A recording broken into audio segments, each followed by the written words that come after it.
Hi guys, ദാ ഇരിക്കുന്ന പെട്ടി നമ്മുടെ സ്വന്തം പെട്ടി. തേനിലൊന്നാമനായ ചെറുതേനാട്ടെ ഇതിൻ്റെ ഉള്ളിൽ. ഏകദേശം 1.5 വർഷമായിട്ട് ചെറുതേൻ ഇതിൽ തന്നെ ഇരിക്കുകയാണ്.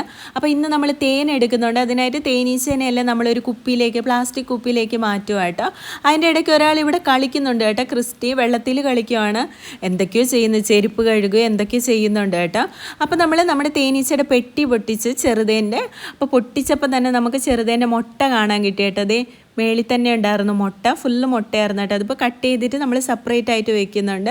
ഇനി നമുക്ക് ഇതിൻ്റെ റാണി, നമ്മുടെ ചെറുതേൻ്റെ റാണിയും കൂടി കിട്ടാനുണ്ട്. ഈ ചെറുതേൻ്റെ മാർക്കറ്റ് വാല്യൂ എന്ന് പറയുന്നത് 1 ലിറ്ററിന് ഏകദേശം 3000 to 3500 വരെ ഉണ്ട് കേട്ടോ.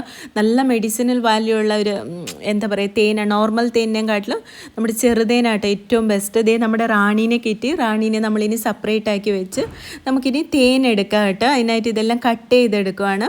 ഇനി നമ്മൾ മെഷീനിലല്ല കേട്ടോ, കൈ കൊണ്ട് തന്നെ, കൈ നന്നായിട്ട് കഴുകിയിട്ട് കൈ കൊണ്ട് തന്നെ നമ്മൾ പിഴിഞ്ഞെടുക്കണം. നമ്മുടെ വീട്ടിലെ ആവശ്യത്തിനാണല്ലോ. മെഷീൻ കൊണ്ട് പിഴിയാനും പറ്റും കേട്ടോ. കറക്കി കറക്കി കറക്കി ഇപ്പോൾ കുറച്ചല്ലേ ഉള്ളൂ നമ്മുടെ വീട്ടിലേക്ക് മാത്രം. അപ്പോൾ നമുക്ക് ഒരുപാട് തേനൊന്നും കിട്ടത്തില്ല ആ പെട്ടിയിൽ നിന്ന്, കുറച്ച് കിട്ടത്തുള്ളൂ. ഇനി അവസാനമായിട്ട് ഈ മെഴുകുണ്ടല്ലോ, ഈ മെഴുക് കളയല്ലേ, കാരണം നമുക്കിത് ഇതേപോലെ പെട്ടി ഒട്ടിക്കാൻ വേണ്ടി വരും കേട്ടോ മെഴുക്. അപ്പോൾ നമുക്ക് ഏകദേശം ഇത്രയും തേന് കിട്ടിയിട്ടുണ്ട് എന്ന്, ഇത്രയും തേന് കിട്ടി കേട്ടോ. ഇപ്പോൾ ഇനി ഈ തേനീച്ചയൊക്കെ തന്നെ പെട്ടിയിൽ പറന്ന് അവിടെ പെട്ടി നമ്മൾ ഓപ്പൺ ആക്കി വെച്ചിരിക്കുക കേട്ടോ, അവിടെ ഉണ്ട്. അപ്പം നമ്മൾ കിട്ടിയ തേന് വീണ്ടും ഒന്ന് അരിച്ചെടുത്ത് ഒരു ബോട്ടിലാക്കി സൂക്ഷിച്ച് വെക്കാം.